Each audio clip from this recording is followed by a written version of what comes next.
Hello and welcome back to day 6. You just have 2 days left. I'm so glad you're here.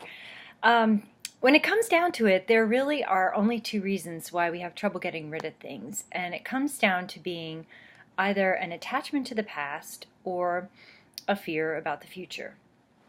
So if you can try to identify and see if either of those things apply to things you're trying to get rid of, Marie Kondo says that the process of tidying up is really all about examining your inner self, and it's kind of a rite of passage into a new life once you can examine your things and figure out what you truly love and surround yourself with them. Today we're going to talk about sentimental items. We hold this category for last so that you've had time to build up your decision-making skills, because this can be the toughest one, and we want you to have gone through everything first, things that are less consequential. This category will probably trigger the most emotion, so be sure to take breaks and step back from things when you need to. As with everything else, hold each item separately in your hands. Does it spark joy? Trust your gut. Make sure it's actually sparking joy and not something else. Is it your joy? Or someone else's you're carrying on? My grandmother loved that. I can't throw that away. Do you love it? Do you love it because it was important to your grandmother? Or do you feel guilty discarding it because it was important to your grandma? I'm sure she would not want this item to hold you captive, so if you don't love it, take a picture of it and send it on. These are just things, and although they hold energy, we want to keep them if we do for the right reasons and not for someone else's reasons. Are you keeping something because of an attachment to the past or a fear of the future? It's not our memories, but the people we've become because of those past experiences that we should treasure. That's the thing that our sentimental items should teach us, that those are not us. They have helped us become who we are. The space in which we live now should be for the person we're becoming, not for who we used to be, and should inspire us and nurture us to be the best that we can be.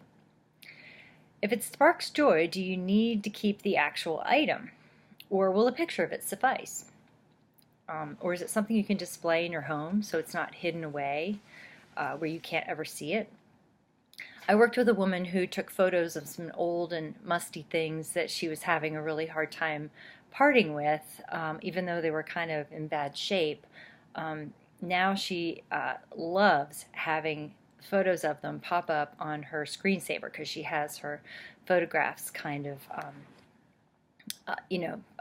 comes up on her screensaver. And so she gets to see them a lot, and they bring joy to her regularly, whereas before they were kind of disintegrating in a box.